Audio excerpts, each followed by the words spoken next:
We're just at about 3 Eastern. Welcome, everybody. My name is Pam Fenning. I'm from Loyola University Chicago. In just a couple minutes, I will be introducing our facilitator and our panelists. Thank you all for joining today's webinar.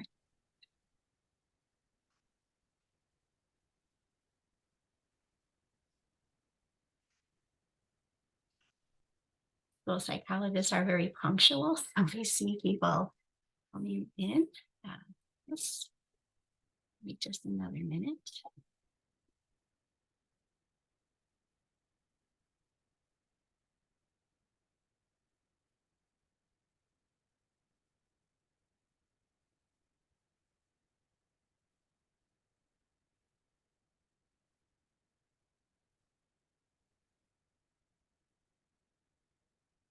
All right on the dot here at 2:01, we would like to welcome everybody to the Futures Practices webinar.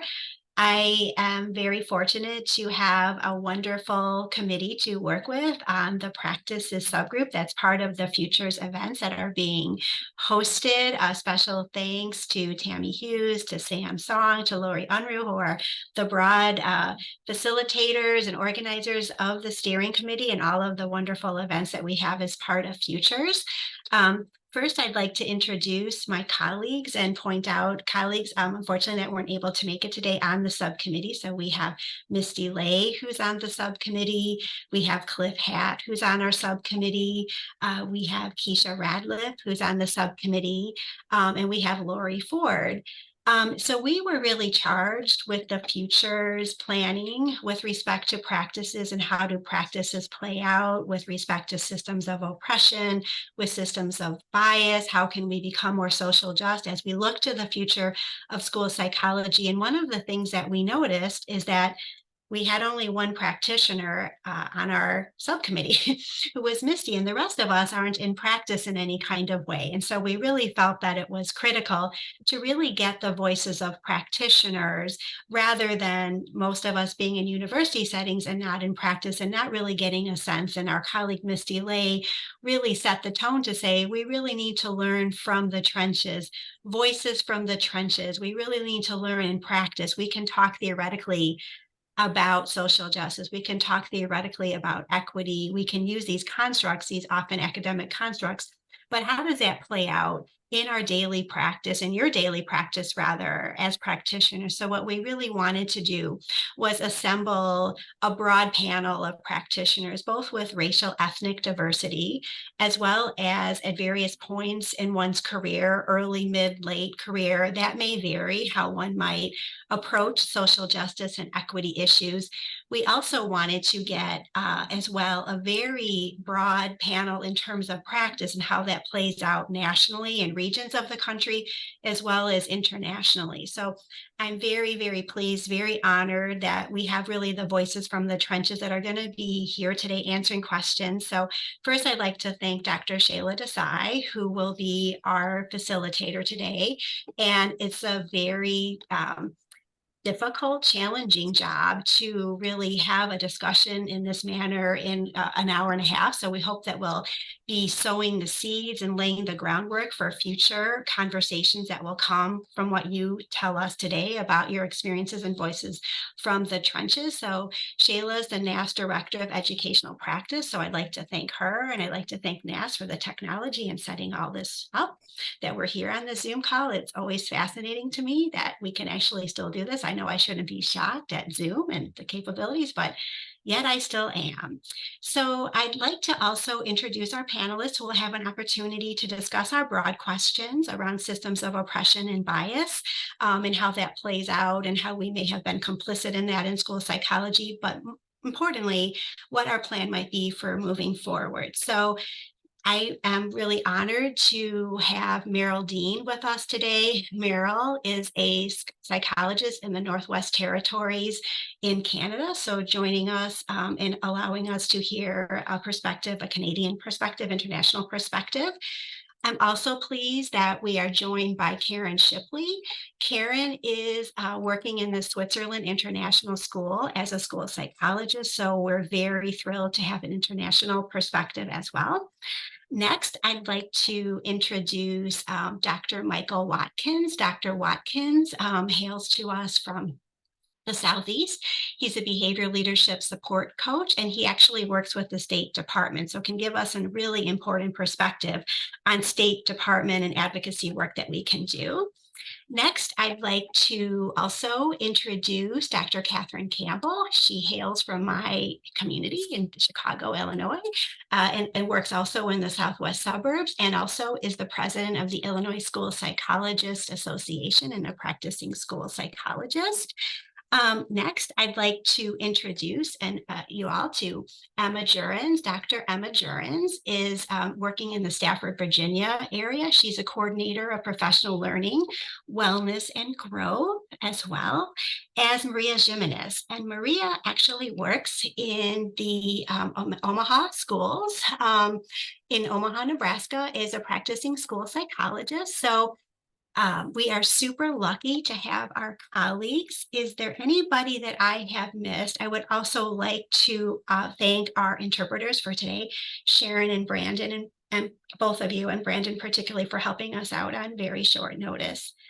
Is there anyone that I did not introduce that's at our panel today? All right. Well, we're really thrilled. We're really honored.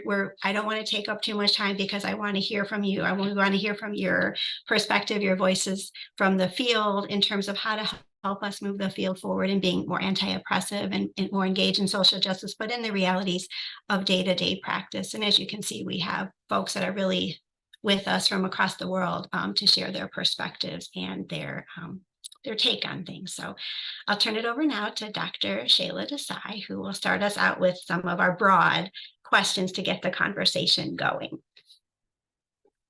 All right, thank you, Pam, and thank you all for joining us today, and the panelists as well.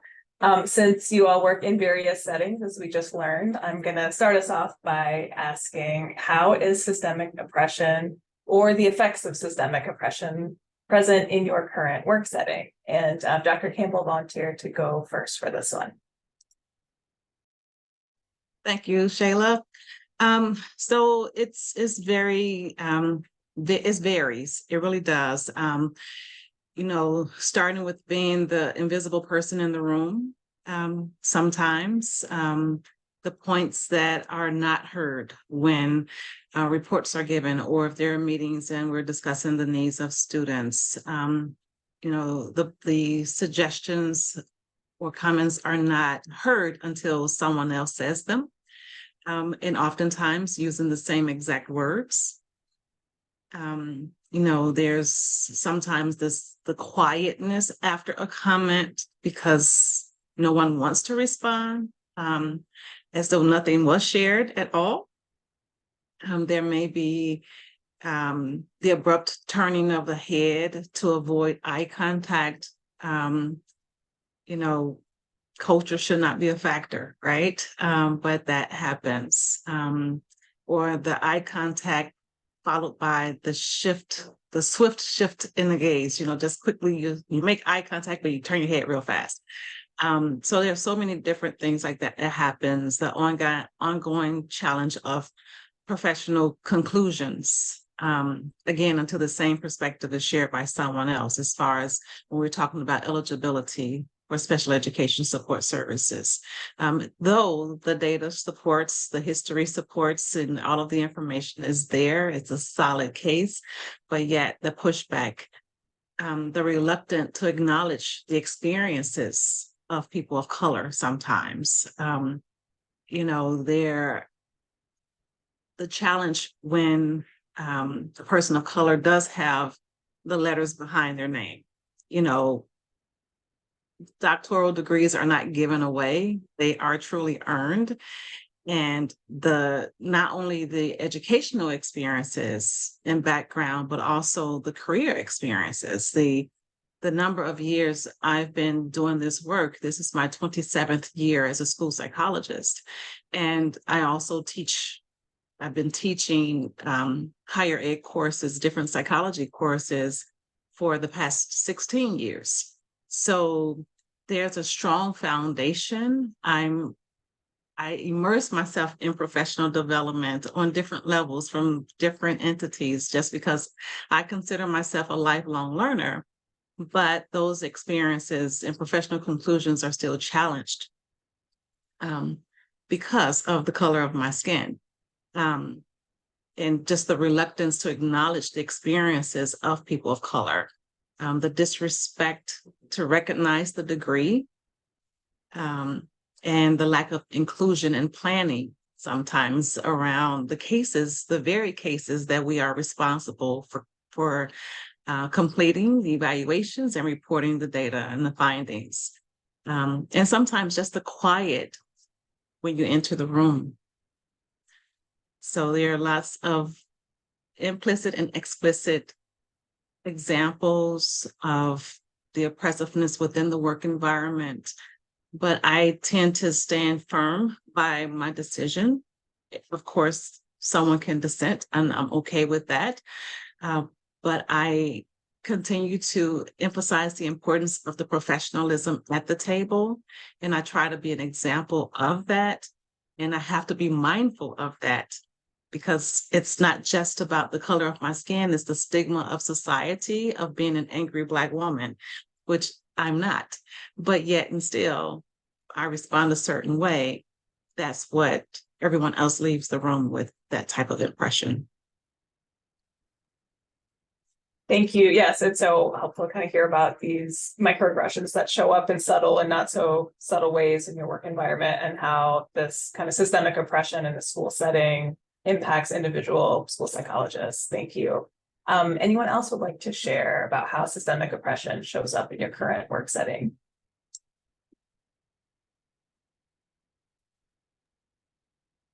Yeah, I was gonna add on a little bit to that from the practitioner side and working like in the schools. I see a lot of it come through, with the students that we serve.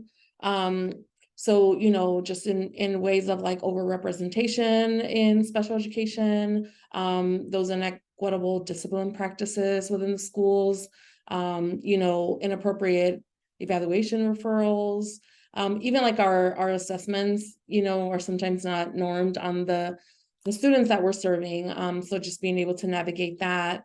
I think, like Dr. Campbell was saying, the ignoring and not acknowledging of that student's culture and their experiences, but most importantly, I think not using the strengths that they bring from those experiences to be able to support them and help them through with that. So that's been a difficult conversation within the schools when we're having, either student assistant team meetings or those multidisciplinary determination meetings at that point, just to be able to continue to advocate and try to bring in that experience from these different cultures that we're, around with the students that we serve. So I think those are also things that we see within the schools. Thank you so much. Yes, and I'm hoping that we can dive in a little bit more into some of those hot topics around overrepresentation and special education and discipline and other things you mentioned. And I think your point is so important about how we see students from minoritized backgrounds have their culture kind of minimized, and we aren't doing a good enough job of highlighting how that contributes to strengths and the beauty of their culture. So thank you. Would anyone else like to share?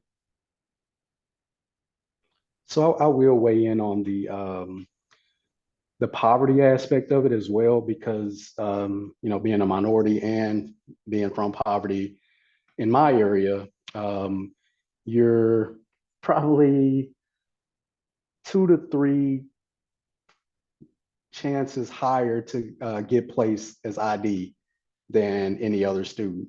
So minority, poverty, ID. It's almost automatic. So I know that we are, we'll kind of talk about it later, but just using data and putting data in people's faces has been, one thing I know that we've been trying to do to kind of advocate more for better evaluation practices. but I know that we look over poverty. That kid is from there, so we expect that kid not to be able to progress academically like other students. And when you look at a lot of your regs, it automatically tells you, you need to look at their background before you make that decision on placement. But that's looked over in most cases where I'm looking at evaluations from others. Thank you, Dr. Watson. I think, you're getting at that intersectionality piece of considering all these various factors that come together to create unique strengths as well as unique challenges. Thank you. All right, maybe one more person wants to share about systems of oppression in their current work setting. Actually, I did. Oh, sorry. I'm sorry to interrupt. One of our panelists is trying to get in and I keep I don't know if anybody's seeing the chat. But Dr. Nelson can't get in and she's one of our panelists and I don't know how to get her in. If somebody that's at NAS could help with that would be, thank you. Sorry to interrupt. That's okay. Thanks for letting us know.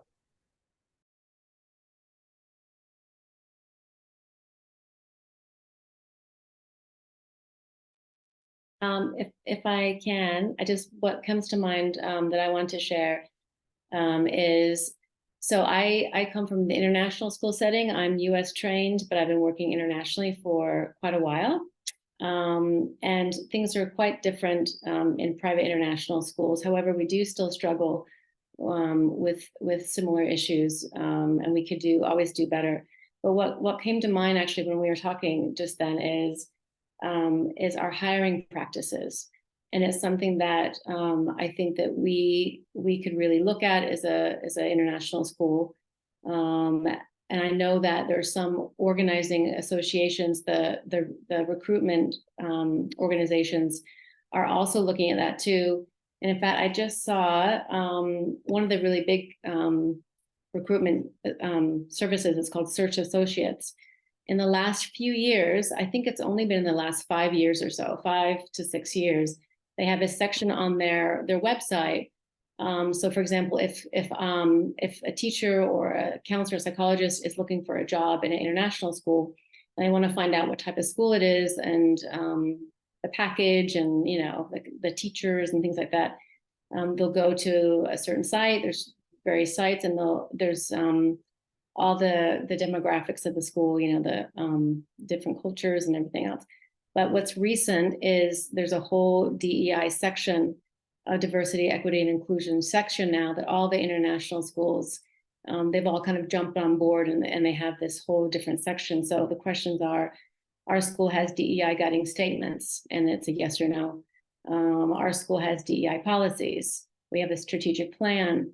Our school has taken explicit action steps to recruit and retain candidates of color. Our school engages in DEI-related training and or learning. Yes or no? Our host country has laws that restrict the hiring of members of the LGBTQA+ community, is the last question there. So I just think it's interesting that that's relatively new.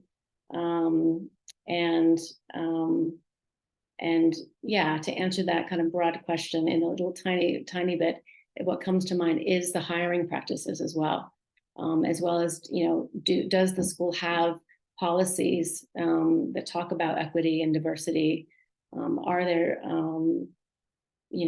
are there committees and like what's in place in terms of, kind of system wide? And for us internationally, in all international private schools, we have, I guess, the luxury of being able to kind of create our own and do things maybe a little bit differently and come from an angle of celebrating the cultural diversity that we have. The school that I'm in right now has 61 different nationalities and many, many languages. And so, and still, I feel like there are, there are incidences that happen that we need help with in educating our student population, our student body, and our families and parents as well. Yeah, so we can always do better. Thank you. Thank you, especially for sharing kind of that international perspective. So we're gonna shift to the next question.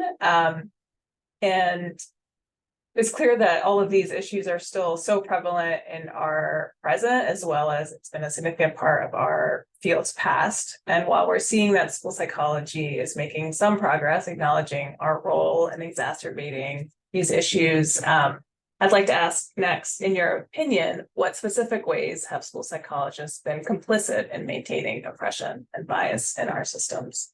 And Meryl, you had agreed to go first.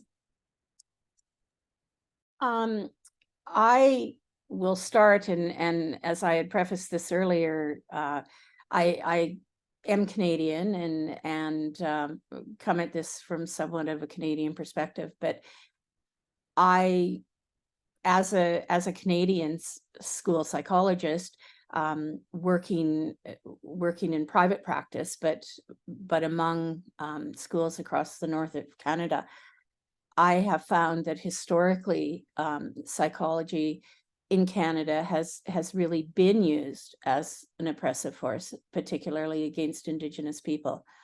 And our Western model of psychology and assessment and diagnosis that oftentimes happens in school systems in terms of categorizing students as having special needs or labeling and diagnostic are really in conflict with Indigenous practices and Indigenous even within the context of a Western educational system in the North.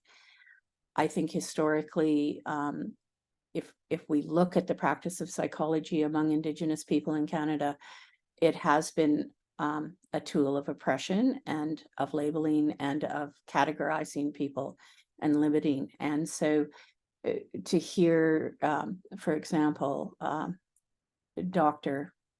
Campbell talk about the need for psychologists to recognize and understand lived experiences, particularly with our clients, and ultimately to come from our work with students to be from a strengths-based perspective is so important. The Canadian Psychological Association a number of years ago, in 2018, I believe it was, put out a guideline for practice, psychology's response to the Truth and Reconciliation. And it provides incredibly valuable, I believe, perspective and guidelines for psychologists who wish to practice, particularly among Indigenous populations.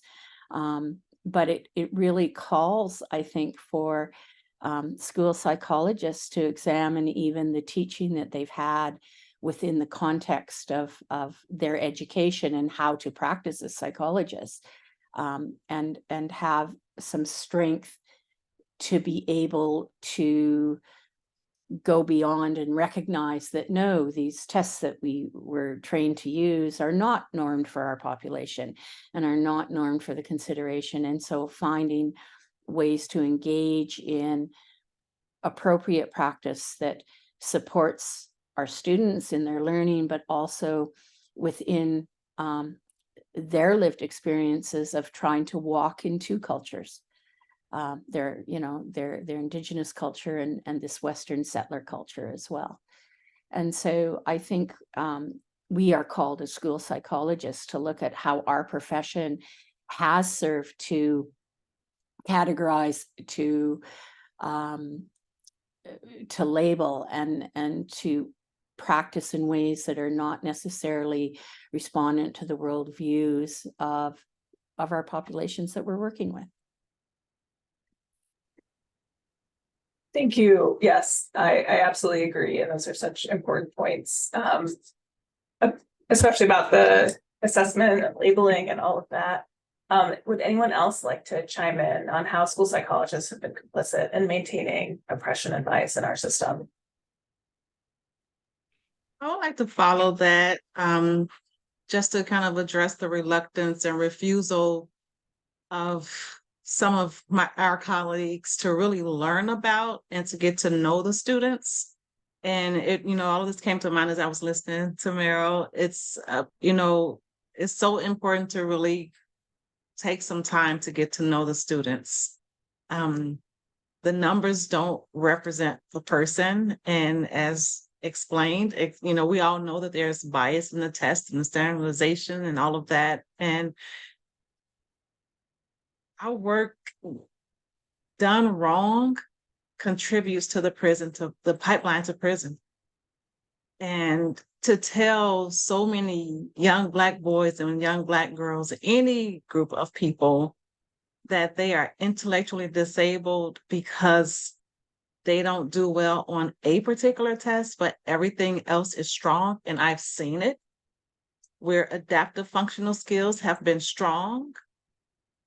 I mean, we have so much, in a sense, power at the table in that decision-making process when it comes to intellectual disability or emotional disability or disturbance or whatever your district calls it. And to put these labels because you don't take on children, it tarnishes them. How would you feel if someone told you you were emotionally disturbed? So let's not be complacent in putting these labels on children and teenagers because of life situations and things that we don't understand. Don't let it be the easy out, and don't yield to the pressure of administration, because sometimes that's the problem.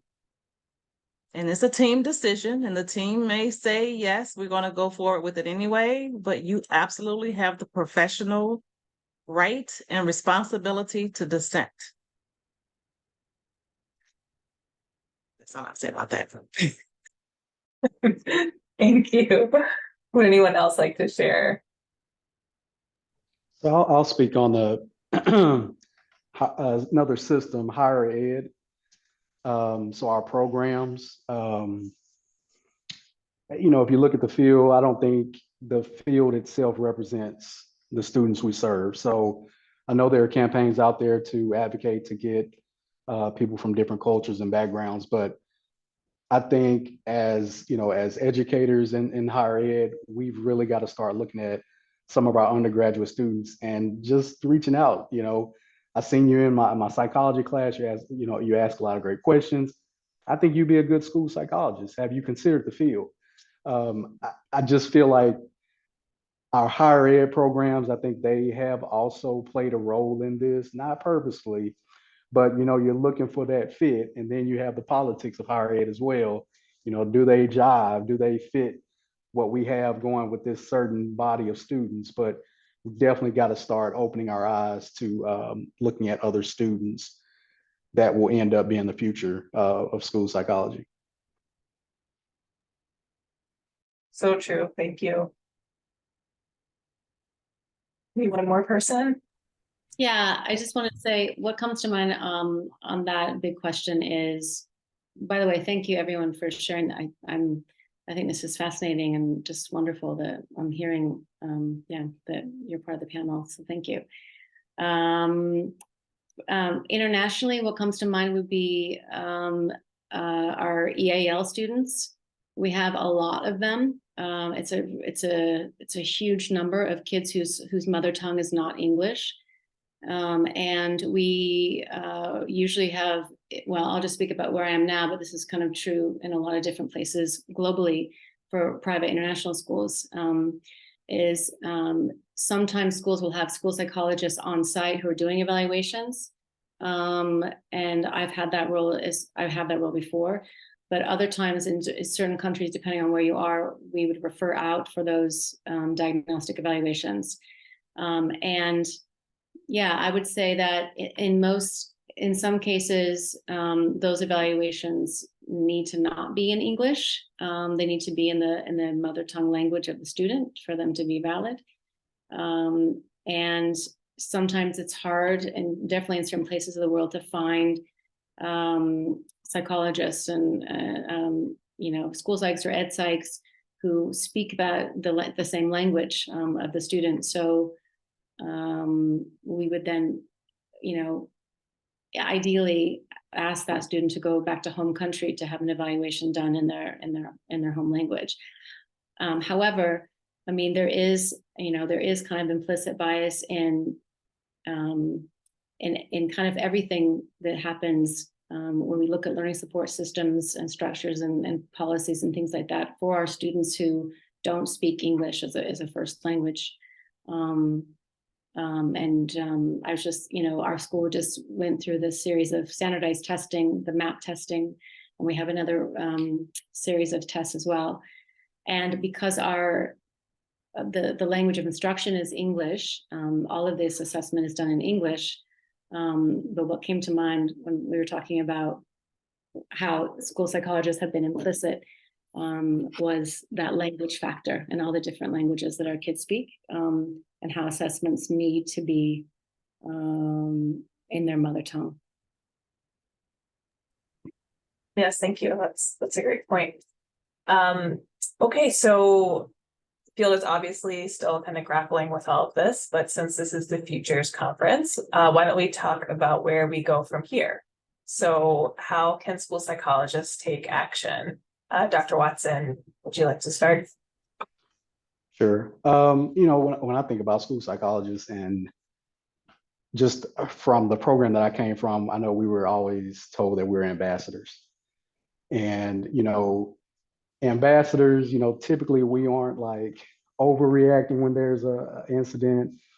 We're not ignoring factors that come up, but we have our subtle ways of trying to drop seeds in people's ears and whisper something here, but it's behind the scenes, but we're trying to make movement and get people to where we want them to be.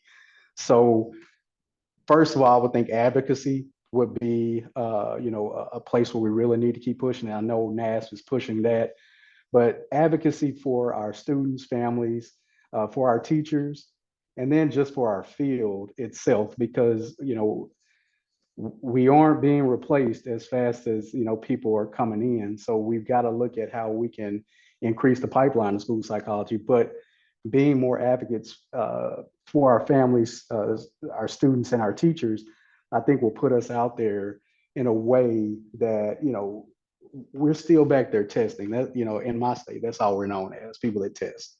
So we're trying to get to the point where we're getting more involved in other organizations besides our own organizations, building those partnerships, which NASP has been, trying to get us to actively participate in. And then also knowing who are our school board members, knowing about our State Department, who's who in the State Department, just trying to weave our way into the system itself, because quite often we're caught at a micro level. And so we only see what's down here, but we never really get to look up to see if there's somewhere else that can make an impact. So I'm really trying to look at things from my role as more of a systems way of handling school psych and changing school districts and their practices. So I'm always trying to figure out ways that I can affect the system. So I'm looking at advocacy. I'm looking at trying to get other school psychs to question the system in a way that's not a conflict, but more of a way of just acquiring knowledge so that maybe they can find their way in to change some policy. But as ambassadors, there's a lot of hot button topics, and if you overreact, sometimes that door is going to be closed quick. But if you can, find a way to do it in a manner where everybody's needs are getting met without shutting anybody out, that's the direction I'm trying to push a lot of school psychs that I'm working with. Thank you. I love that analogy. It's school psychologists as ambassadors. Would anyone else like to chime in? How can we take actions? Yeah, I 100% agree with Dr. Watson and the advocacy piece. One of the things that I've been working on here with the staff and in the school division that I work in is really some self-awareness kind of as that first step. it's like self-exploration and self-reflection. What are our own personal values, our own personal biases, and how they lead us to take the actions that we take. So kind of taking a look at ourselves first, and then working on building those relationships and the connections with our colleagues that will help them hear us when we are starting that advocacy work, or, you know, even making the suggestions that we're making at the table, or any of those other interactions that we have with the people that we want to influence, so that then they can help us take our message to whatever the next level is, or the next group, whether it's building leadership or school district leadership or state leadership, or kind of moving on through like in that way. Yes, thank you. Like, so taking a look in the mirror first before we kind of go out and do our systems change work is so important. Anyone else? Maybe one more person? Yeah, I wanted to add on to what Dr. Watson was saying about how he was talking more about that big systems, right, that he's in with higher ed, but I'm thinking like small building level type changes too, you know, just being in a couple of elementary schools where I work at, and trying to just put into place some of those small changes throughout. So like, I know that as an early career psych, it's like really hard to try to get your voice heard or trying to get a seat at the table. One, because you're new, and I think the imposter syndrome sometimes takes on, you know, and you think you can't do things. So I think just being aware of that, you know, within ourselves, that even the smallest of changes can make an impact. And I think, like it's been said in the past here, like trying to just spread those little seeds, you know, to see some growth happen. I think getting involved early on, like when you're in grad school with like NASP and state associations, and then just kind of continuing that work, that definitely helps build a little bit more of that experience to be able to try and tackle bigger changes. But I think even if we're just trying to focus on being an advocate within our buildings, within our school teams, one student at a time at least, you know, I think that's gonna make a huge difference in trying to make some of those changes in the long run. Yes, thank you. Starting small is so great and feels kind of motivating, that you can definitely do it. You take a small step. You don't have to move mountains. You just have to start bang. So, all right, I'm going to shift us a little bit to the next portion of our discussion. We're going to take a deeper dive into some various topic areas within school psychology. And we want to learn from all of your great experiences. And I hope that can also share how you've navigated barriers, and as well as what supports have been helpful to empower you to do this work in social justice and equity. So the first topic I'm going to start with is assessment, which of course is always a hot button topic in our field. And specifically, we can start with talking about how we should engage in best practices with assessment of minoritized students, and what we should be considering beyond just our psychometric test results.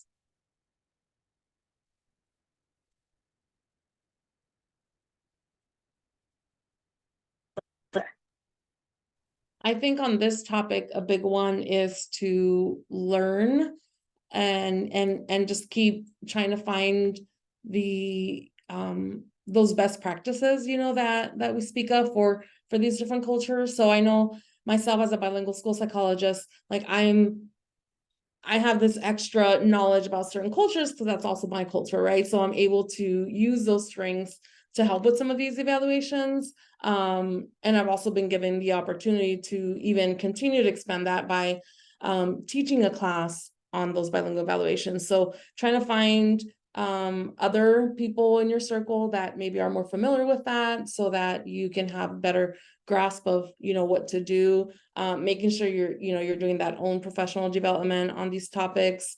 But I think the biggest one on this one is just learning about that student's culture, right? And knowing about their background, and then being able to kind of piece together that background and what you're seeing to be able to better assist and better assess and find those you know, whatever assessments.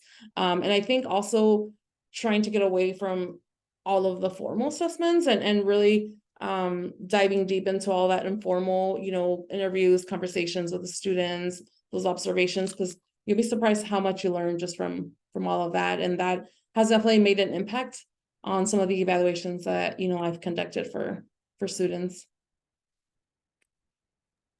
Thank you so much. Meryl, are you gonna, yeah.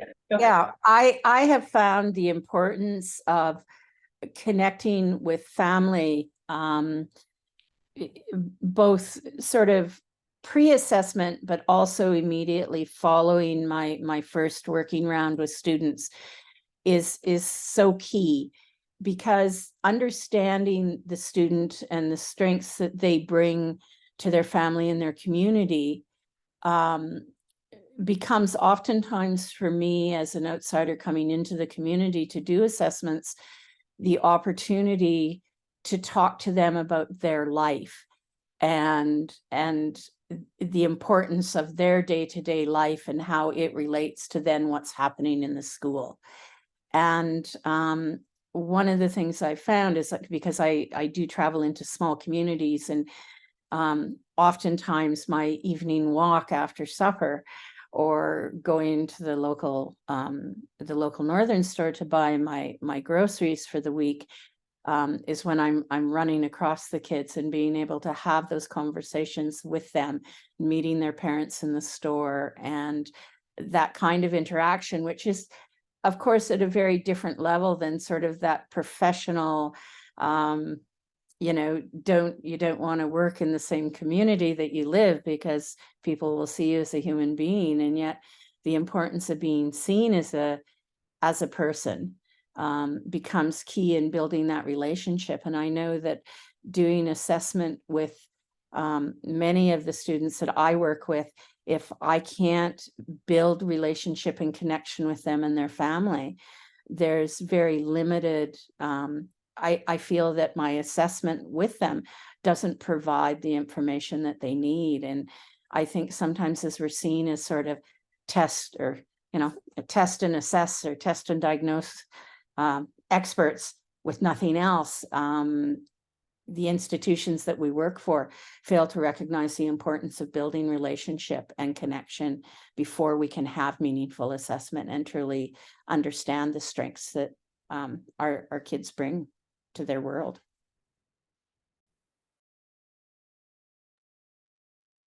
Does anyone have a specific case example they could share from practice? And if not, I'm happy to pose a case scenario for you all to respond to.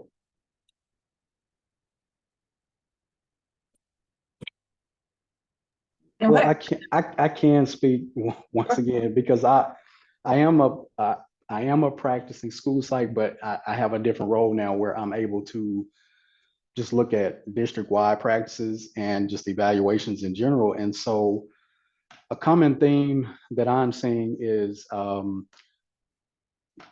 you'll see a RIAS. I don't know if anybody's using RIAS, but you'll see the RIAS and you'll see that verbal is like down at the bottom, nonverbal is way up here. And so you'll end up with a 76 or lower, but then you'll see the adaptive scores and they're perfect. But people lay their hats on that one score to make that decision for that student, and then their placed ID. And so this is, it is pervasive across the Delta, which is the east side of Arkansas. That's, next to Mississippi and Alabama. And it just seems to be a common practice. We're also seeing where some of our people that are doing evaluations are not in the meetings. So they don't get to explain their testing results. And so you have a person who has no background in understanding the data that's in the report, making decisions to place children. And so, once again, just looking at it system-wide, we're trying to figure out ways across the state to start looking at our practices better, because right now we're at like 12% ID statewide, where the rest of the United States is at 6%. So we've got some problems, and we're trying to figure out as a state, is it the fact that we don't have people in the room during evaluation programming conferences? Is it that we're contracting out and these people don't know the culture or the students, or they don't get enough time to know that student or that family? And so we're trying to figure out, what factors are continuing to raise that 12%. And then not to mention that a majority of them are Black male students. So we have a problem, but I am glad that I have a team that's willing to explore it. It's not an issue where it's like people are afraid to touch it, but it's something that we're trying to work on. Thank you so much for sharing. All right, I'm gonna, oh, go ahead. Shayla, can Sorry. I add to that? No. Go ahead, Karen. Oh, thank you. Dr. Watson, I just had a quick question.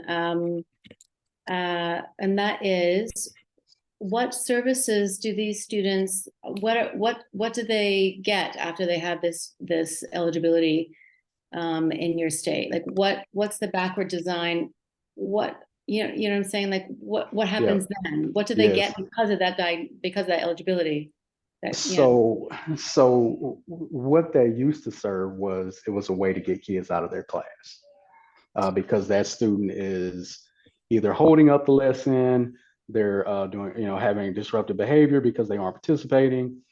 But now that Arkansas is moving to a more inclusive model, I'm expecting numbers to change. But normally it would be, you would end up in the resource room or self-contained, depending on how bad your behavior was. But it was just a mechanism to get a kid out of class. So it was a straight shot to SPED if you exhibited, maladaptive behavior in the classroom. And that's kindergarten all the way up. Okay, so services, they need support, they need intervention. Services, so it goes all the way back to the question and the reason for referral. Yeah. So normally it's just behavior based. So when you start going through the IEP, it does not address the original referral question. Right. It's just, hey, we got them out. Let's keep our scores going up. But we're trying to change that culture.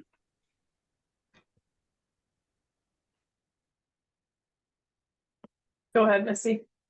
Okay, one of the things that we as a planning committee talked about extensively was the unique skill set of school psychologists to see the development of students across all areas, from early childhood to elementary, middle, high school, and then beyond.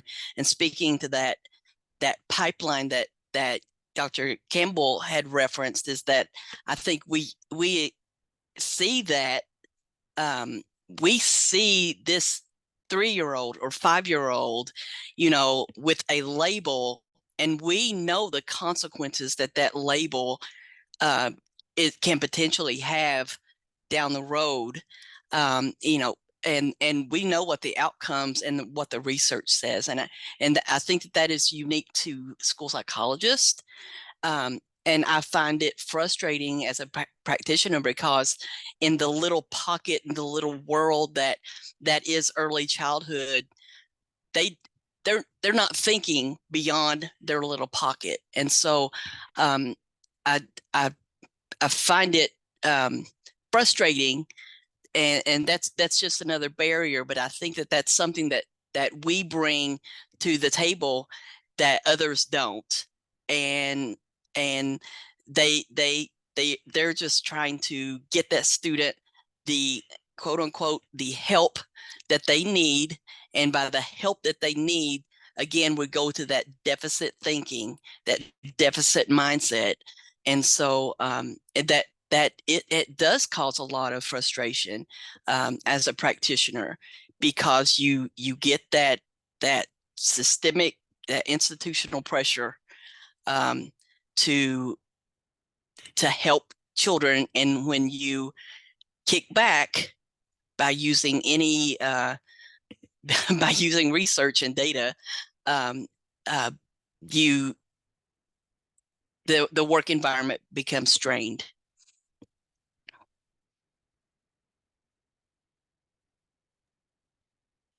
Thank you, Misty. Yeah. Okay, I'm going to shift us to another topic area, which is disproportionality in school discipline. So I'm going to maybe pose a vignette this time, and ask you all to respond. So what do you do when you observe a teacher and see biased disciplinary judgments with racial and ethnic minority students? How would you consult with the teacher and move forward with addressing it while still maintaining the relationship? Would anyone like to chime in first?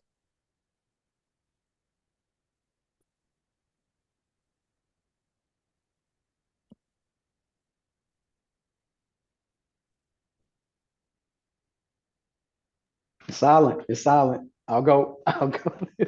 Thank you. So I always try to take teachers back to a time when they were younger. And I asked them, did they ever have any hard experiences or any experiences that were difficult for them, even in their career, whether they were male, female, whatever. But I try to provide some type of situation where they did show empathy in the past.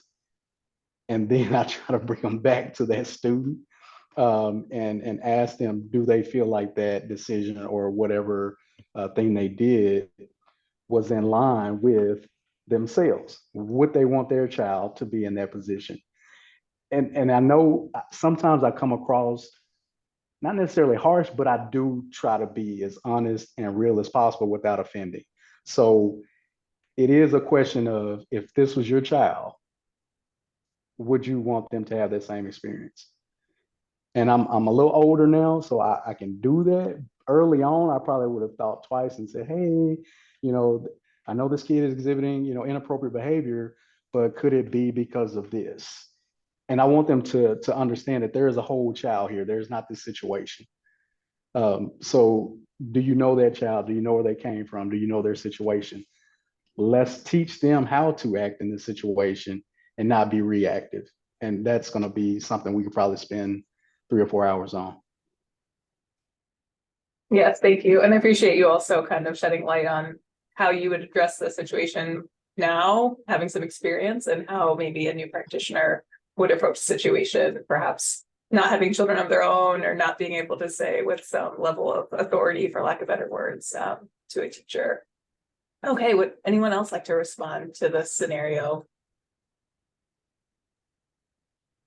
Yeah, Go ahead. I was gonna add on to that, and I like that, Dr. Watson, you talked about, you would have done it differently earlier career, because that's kind of the boat that I'm in now, right? I feel that it's so much harder, especially because, most of the time we're covering various buildings, or we haven't built relationships with these teachers to really be able to have kind of that like straightforward direct talk with them about these situations, so I think sometimes we have to find a way to bring that in. So I like to always bring in like my personal experience when I have to have these difficult conversations of like, oh, something that I did when this happened was, approach it this way. Maybe that's something we can try next time to kind of help with it, because I feel like a lot of the times, when I hear those things, a lot of times it's just that emotional response, right? Because of that frustration that's happening from being in that situation for the teachers. So I think just being able to point that out in the most professional way that we can, but instead of trying to focus on that problem, almost bringing it back to that like solution focused thinking, right? And just trying to think like, yeah, this is, that whatever happened, whatever the situation was, maybe if we try to approach it this way, we may see a different result. And again, trying to remind them that, that is still our student, no matter what. They're going to be in our classroom, no matter what. And then just being able to find ways to support the student, but also so that the teacher in that moment is also feeling supported. A lot of times it's just a little bit of needing that validation of their feelings in that moment, of how they reacted to it. If it was inappropriate, being able to point out that sometimes it's just that emotional response that comes out of it. I think it's different when it's continually happening and you know that it's not coming from that place anymore of that emotional response, but more of a personal thing, and finding a way to be able to address that, bias in a way with them. Thank you. Those are really insightful tips. Would anyone else like to share more broadly about issues that they faced and related to disproportionality and school discipline in your setting? I wanted to just share, I agree with what's been shared, but I wanted to add that something that I've offered to do was to go into classrooms and kind of observe the situation and see what's going on. And, sometimes just bringing that non-biased perspective in a sense of looking at personality conflicts and sometimes even collecting data to see how that student compares to peers and showing that type of data to the teacher, say, okay, so it's clear that the student is not as bad as how the teacher may be representing. So giving it to the teachers from that perspective kind of helps them to see who other students who may need that attention. And if there is a culture or race factor, then that kind of comes out too. But it kind of, it keeps me from walking on eggshells to kind of explain it that way because of, you don't know what kind of reaction you're going to get, but kind of showing some data and just offering support and with organizational structure in the classroom. I go into a lot of classrooms just trying to figure out as far as like seating or lighting or whatever it may be based on the needs of the student. Is there something else going on with the student that they just need to move a lot? Then put them in a place where it wouldn't be as distracting for the teacher and not distracting for other classmates. So I think it's more than just considering the teacher and the student, but the classroom, the learning environment in and of itself, and how to restructure and help that to be a more cohesive learning experience for everyone. Thank you. Okay, I'm gonna move us on to another topic, which is administrative or team pressure to make decisions that we would consider harmful. So I'm gonna pose another scenario for you to respond to, which is, what do you do when you receive pressure to put a label on a student from your team, even though you know this is not the best long-term decision, but the team views that this is the only way to help a student within the current system? Would anyone like to start? I can chime in here. I'm pretty far into my career at this point too, so I know that I probably would have done things differently, 20 years ago. At this point, I would probably kind of pump the brakes and want to have a discussion about what options are available outside of that special ed process. What's the real core of what we're talking about here? What are the kinds of supports that this student might need to be successful? What else do we have to offer? And kind of look at, our tiered systems, our mental health, or whatever other types of resources, community resources. Are there resources that the family might need either within the school or out of the school? I would obviously bring data and research in to talk about what the long-term outcomes are and things like that. And just relying hopefully on the relationships that I have within my team to really take a look at, does this student, do we suspect that this student has a disability that requires them to go through this process and, possibly receive special education services, or are there myriad other things that we can do to help support this student outside of that process? Thank you. Go ahead.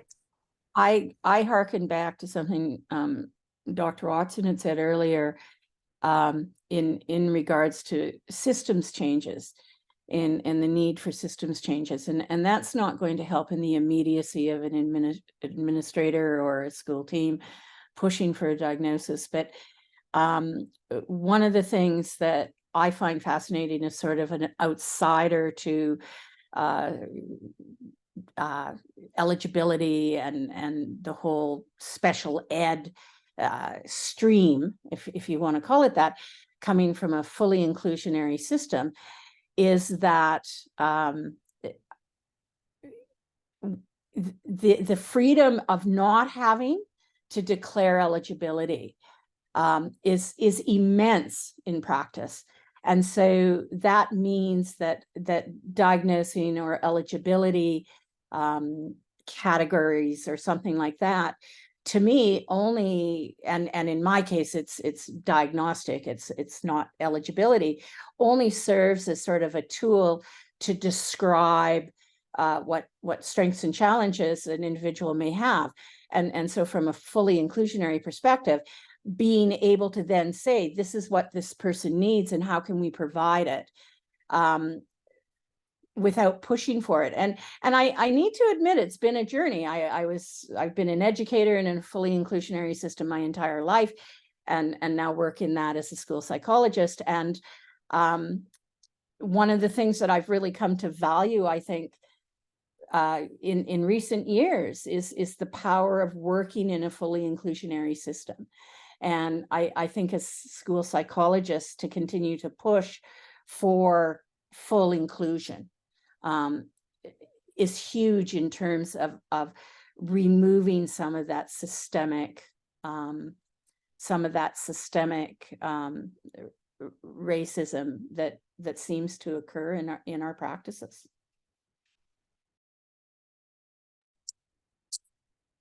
Thank you so much.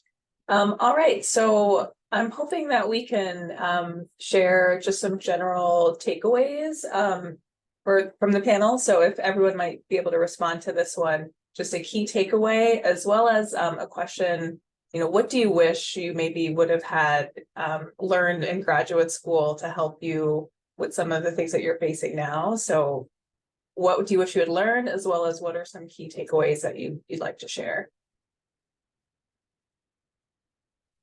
Can I start by saying what Emma just very eloquently described is what I wish I would have learned in graduate school. That was so perfect and beautiful. I mean, that there are other pathways than special ed eligibility. That was not a part of my program. Nobody taught us that. That sitting at the table there, that there might be other avenues, other roads that would help this child and this family that wasn't the special ed school system that we're sitting in this room, limited to these resources. That, what else could we do? And do we even have to go down that road in the first place? That's something that I wish I would have known for sure. Yeah. So thank you, Emma, for saying that.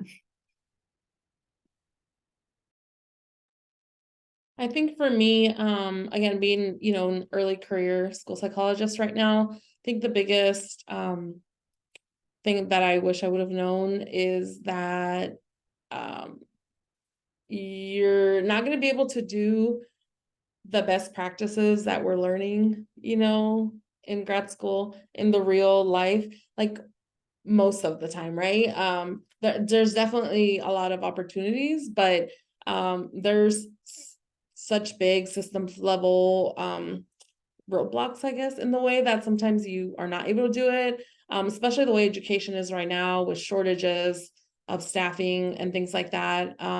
I feel that it's really important to try to focus my work on that pre-referral area, right? Trying to get some of those preventive strategies in place, some interventions in place and all of that. So I've personally focused a lot of my work in my schools doing that to better inform my teams, so that if we do get to that evaluation piece, it's more of an appropriate referral at that point, and we've kind of exhausted all these other options first. But just realizing that sometimes we have to be able to do the best that we can with the resources that we have in the school, and not really beat yourself up about it, because I know for that was really hard for me, not being able to implement those best practices that I learned and that I knew I could do, but that the system in itself in the building that I was in, that just wasn't an option to be able to do. So I think that those are a few ones that I would definitely take away. Thanks.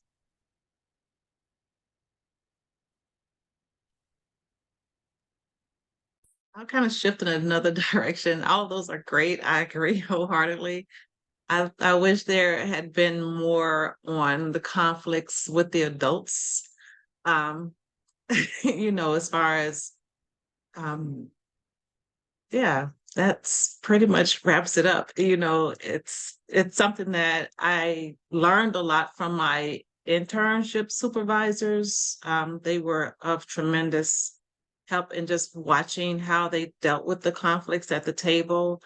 But I think a little bit of that during the graduate program itself would be good, just to kind of prepare for that, and just learning how to think fast, be strategic, and be consistent with your messaging, because sometimes you may get some information at the table that may change your mind about a decision, and it's okay to change your mind about that decision based on more information.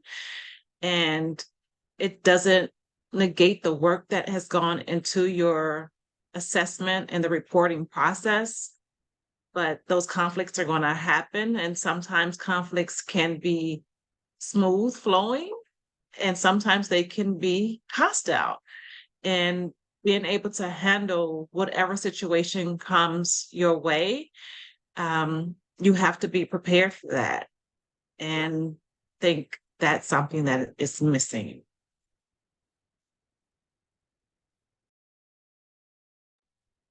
Thank you. I think for me, similar to what Dr. Campbell said, just the idea of like maybe not taking things personally, right? So work on the relationships with the colleagues, the families, the students, because once you have that relationship, or like at least kind of a basis for a relationship, you can start having more open and honest conversations, and you're building that trust. And then, if you need to have a difficult conversation, it's a lot easier to be heard, at least in my experience. And if you're not taking things personally, and also to, I've done this when I was supervising psychologists in the school division, like, remember that we're all here for the same reason. So you're in a contentious meeting with a family and they're frustrating you, no end, like, we're all here for the same reason. We may be trying to go about it in different ways, but at the end of the day, we're here for the kids. And so just kind of, like, those are the kind of like little tidbits of information or advice that I think that I would have benefited from right out of the gate. Thank you. I'll go. In Arkansas, I was one of 2 Black male school psychs. And so I wish that I would have had more mentors. And because of that, I agreed to do mentoring through NAS, because I realized, what if somebody out there is like me, needs somebody. And I wish I had a mentor to kind of help guide me. So that goes along with what Dr. Campbell said. So when I did have that designee or that LEA over my shoulder saying, hey, we need to get him out of this classroom, can you place him ED so he can go to the behavior room? Like, you're getting paid by these people, so they have undue influence over you.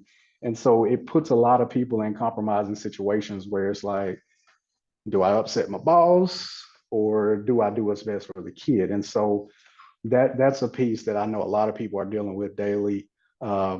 And I think that higher ed, sometimes they kind of, because they haven't been in it in a while, kind of forget to mention those things, or they don't want to do it because it may make people not want to go into the schools and stay in higher ed. But those things exist. And Dr. Kim, I'm glad you brought that out. But I do wish I had more mentors, and I wish I would have jumped into the NAS mentor program so that I could have possibly had that. Thank you. Sorry, thank you. Meryl, do you want to round this out here? Oh, what I wish I had known coming out of graduate school. I think recognizing that numbers aren't everything, that behind those numbers is a human being, and recognizing that parents send the best children they have to us. They're not keeping the best ones at home. And I have never in my entire career of 30 plus years now, as an educator or a school psychologist, ever met a parent who didn't want what they believed was best for their child. And I see myself as being called to be a bridge between the institution of school and the people in it and those parents. And I think that that's really a way that I try and practice. And I wish I had been given permission to do that right out of grad school. That's great. Thank you so much. So I will pose one last question to the group and then shift it over. Pam's going to do a brief Q&A based on some questions we've received during the webinar. But in any case, for the last question, just looking towards the future and thinking solution focused, what would you like to see next for our field, and where do you hope to see things go? Whether that be kind of at the individual level, like what do you see in your own practice, or, you know, more systemically as a field?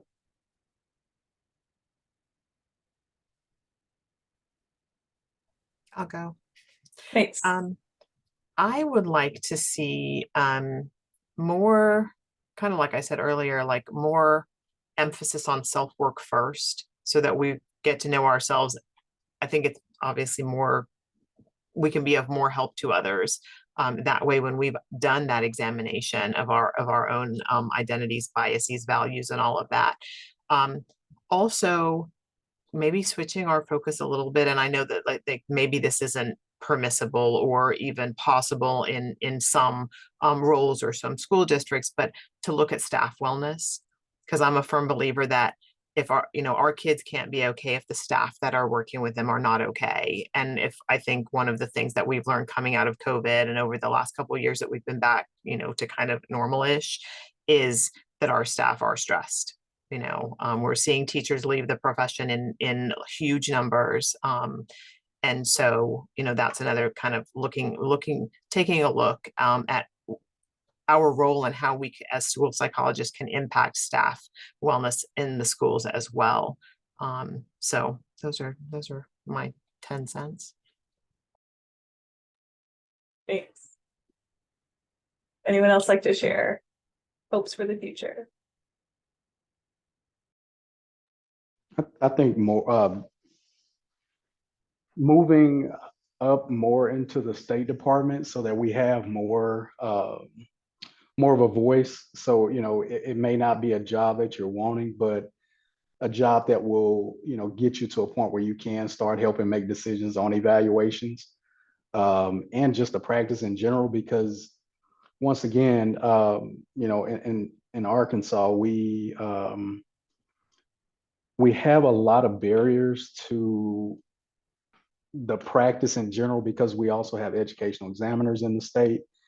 And so now everybody's confused on who does what and what's the difference. And so we're at a crossroads right now on, trying to figure out, what direction do we want to go with educational examiners and how we're going to work together and creating our own model on what that's going to look like. Because if we don't, what's going to eventually happen is we're going to have kids, just that 12% will probably turn into 24%, because we have people that are evaluating that aren't qualified to do it. So I would say I'm hoping that more of us try to move into positions at the state level to where we can influence, change as far as how our practices are done in the schools. Thank you. I think in a utopian society, I wish for the future if we could have fully funded programs for school psychology, that we could have, more programs across the country, that every state has multiple programs, so that we could be fully represented and fully service schools, because children need services. And many children we know are not receiving services because there aren't enough of us. And the need is huge. So that is something I would love to see in the future. it would be awesome to see it in the near future, regardless of the cost. Medical school is very expensive, but we have a lot of them. So it's not about the money, it's about the advocacy and, just getting more parents involved with the fight. And, the association is fighting. NASP does a great job. State associations do lobbying, but there has to be a way to really make this an impactful venture to have more programs and funding for the programs as well as for the students.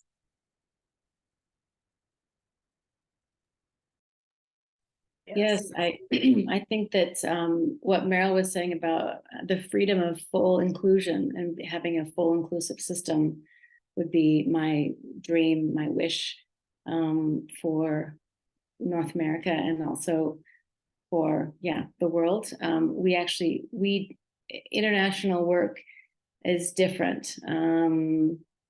We have that freedom in the lower school where I work, and in some international schools, they have an entirely inclusive program because there's plenty of money and there's plenty of staff. And so kids don't need to be tested, and they don't need to be diagnosed and labeled, and they don't need to, meet the eligibility criteria. We do a strength and we do strength and weaknesses, get to know them, understand their culture, and then help them, give them what supports they need. So which is really nice. And I have to say, I worked in inner city Portland public schools for 5 years before I jumped ship and came international.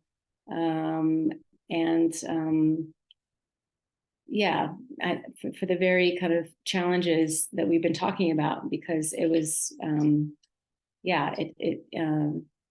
it became so difficult to, it just became a bit too much, too difficult to, you're talking about personal values and wellness and things like that.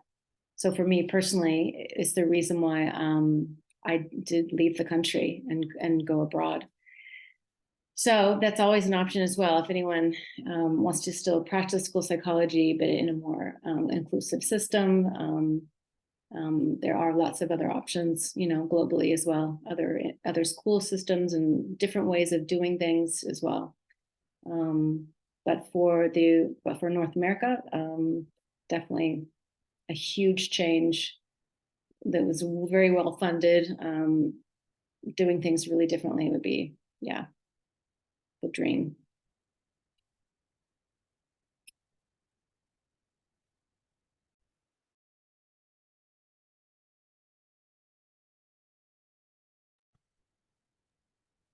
Any last thoughts? And I'll shift to Pam.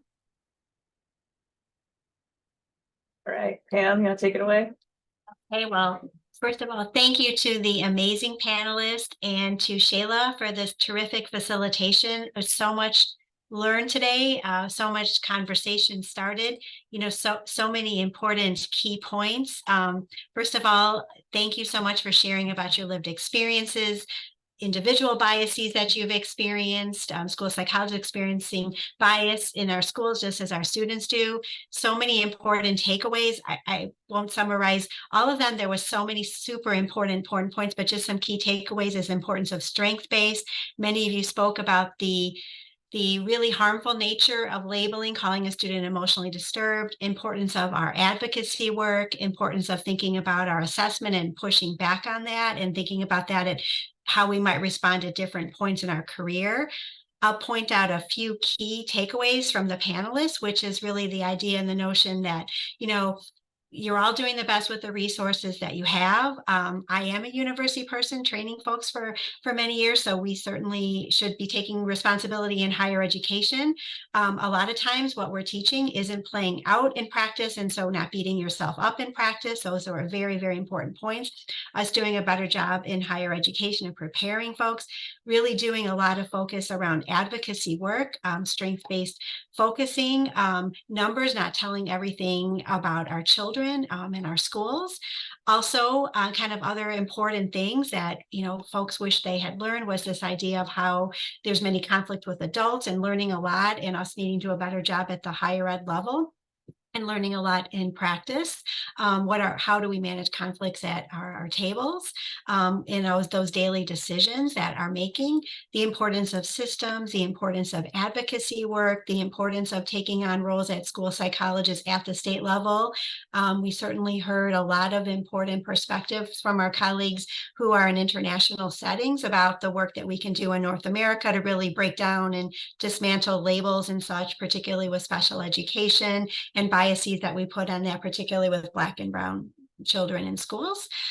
So we have a few minutes here to take a couple of questions and comments that were made. Thanks also to our attendees for taking time also out of your busy schedule to participate in the webinar today. So one of the questions that came up, and it was when Dr. Watson was speaking earlier, but perhaps Dr. Watson may want to respond or others. So kind of in terms of a training issue, training issues relating to IDEA disability criteria, is it a training issue relating to like disability categorization? Do we need to do better training on how to administer, like let's think about intellectual disability assessment? Do we need to do a better job at the university level how to administer adaptive rating forms, not just providing it perhaps as a rating form? Should we be rethinking how we're doing assessments and the role of adaptive measures? So that was a lot of important broad question. So I'll open it up to Dr. Watson or to others perhaps that would want to weigh in. Many of you had a really important points to make about assessment as well, and really importance about the racial bias that exists in special ed traditional classification systems. So sure, I'm not going to take up all the time. I'm gonna let everybody else go. With intellectual disability, I always say that you should be able to go back, whether it's with the social history, which is the most important component, I feel like, of any evaluation. If you do a great social history and really work with the family, know their medical history, that's going to help you with that decision with that intellectual disability. You'll find out something where there was, typical development did not occur.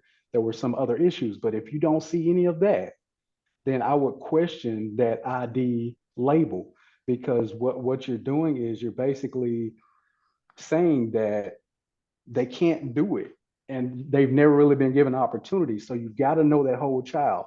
As far as what we're training in our programs, I think that it was brought up earlier that just focusing on the numbers, it is going to increase kids being categorized. If we just focus on the numbers, we are going to increase kids with disabilities.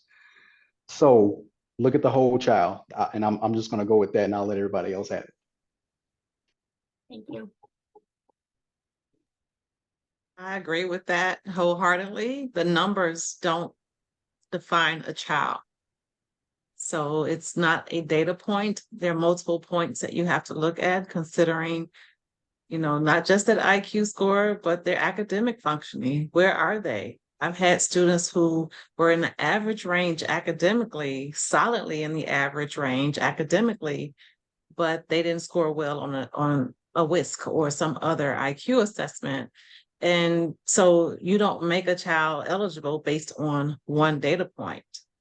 And the adaptive behaviors are so important. So just consider the whole child and not a point. Anybody? That follows them. Let me say this on adaptive. I'm sorry. A lot of times parents are just given this rating scale. There's no conversation about how to use it. There's no conversation of what the outcome could be if you score it a certain way, and you can go either way, But I've seen it where parents are just given this, the teachers helping them score it, and so therefore it's going to more likely go towards ID. I've had kids that could rap 3 or 4 songs in a row and break down the lyrics for you. And that just shows you that their brain has capacity, but yet because it doesn't exhibit itself in your school setting, they don't have the ability. The ability is there. We just have to find different ways of assessing it. I think to touch on that a little bit too, the fact of not ignoring the culture, right? Because a lot of those adaptives questions that I've seen on there, it's going to vary by the culture, right? There's a lot of things that in, for example, I'm Mexican, and like the Latina culture, there's a lot of, you know, certain things that mothers do for their sons, you know, versus what they do for their daughters, you know. So I've seen where those adaptives have come back low, but it's not because they can't do it, but because it's being done for them, right, as part of a culture, or there's not an opportunity to see, so it's almost like a no, he can't, rather than he hasn't had the opportunity to do it. So I think that's where those conversations are so crucial. Yeah, it is more time consuming sometimes to do an interview, but the amount of information that you get back from that is so much concrete and so much useful, very useful for those determinations. And going back to a point, Dr. Watson, when you said that you don't always have the psychologist at those MDTs explaining those results, like that was something that stood out to me of an example of where that information would be helpful, right? If the psychologist being able to interpret that and that culture and all of that, to then kind of explain that at the meeting to why those results came out the way they did.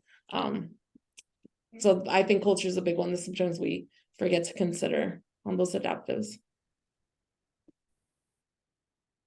Anybody else want to chime in at all on the assessment, adaptive, special ed categorization? Really extremely important points that you're all making, and really excellent recommendations.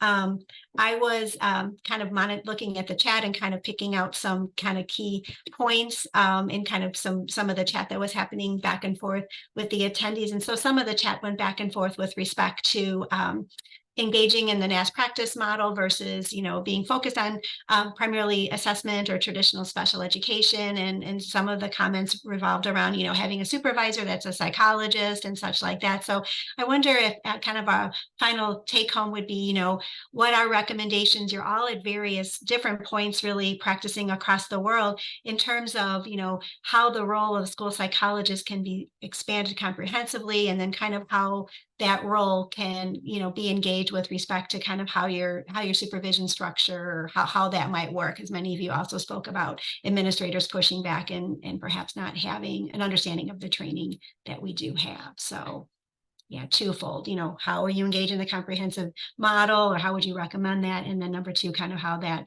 supervision or structure might look in your particular context. So in the school division that I've worked in for the last 18 years or so, our psychologists, social workers, and nurses are supervised by a person in their field. None of the other specialty groups are, but we are. And we've had to fight hard a couple of times as we've had changes in leadership who are like, no, let's have building administrators, you know, go ahead and take over that. And part of our reasoning is, and it's been very helpful, that idea of the perceived pressure that we may get to make a certain decision at the table. And so we can, you know, we've kind of advocated for maintaining that supervision, and we call it clinical supervision, although it's also administrative at the central office level by a psychologist, the coordinator for the psychologist, in order to be able to maintain that objectivity. So that's just kind of how we have handled that. We, like I said, we've had some times where there has been conversation about having a non-psychologist do that. But even for licensure purposes for us, you know, we can provide certain training even within the division where folks don't have to go to outside workshops, where they can still get credit for licensure because they're being trained by someone who is in their field and who is licensed in their field as well. Thank you. So important model of advocacy for being supervised by someone who has similar training to us, and then also having professional development that's meaningful, impactful. Yeah. Anybody else like to chime in? Going once, going twice. Well, first, I'd like to, again, thank all of the wonderful panelists for sharing your wisdom, sharing your knowledge, your voices from the field. We have often very theoretical constructs and concepts, and you really made this real about what it's really like to practice in the reality of schools. I would want to also quickly point out that there are some resources and readings and such that are on the Futures website that Dr. Desai put in the chat with respect, and Dr. Desai and her colleague John Haidt was one of the authors of, kind of how do you make consumer-oriented psychological reports? How do you, and one of the things that we did talk about was how do we engage parents? How do we involve parents in advocacy efforts? Dr. Campbell was pointing out the importance of parents as an important resource of really advocating for us and our roles, which we can do more readily.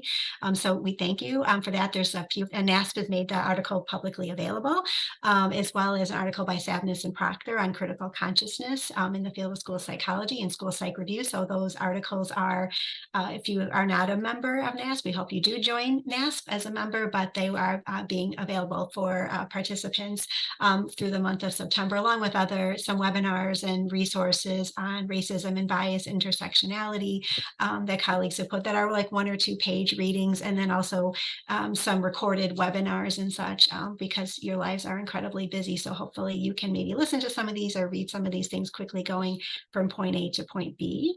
And yes, thank you, Dr. Desai, for putting that information. Thanks to everybody for your participation today and for all of your hard work out there in the reality of the world. Our panelists, we thank you for teaching us about the realities of practice and the great work that you're doing. So thanks everybody, and thanks to all for your participation today. And we do hope to have some follow-up conversations.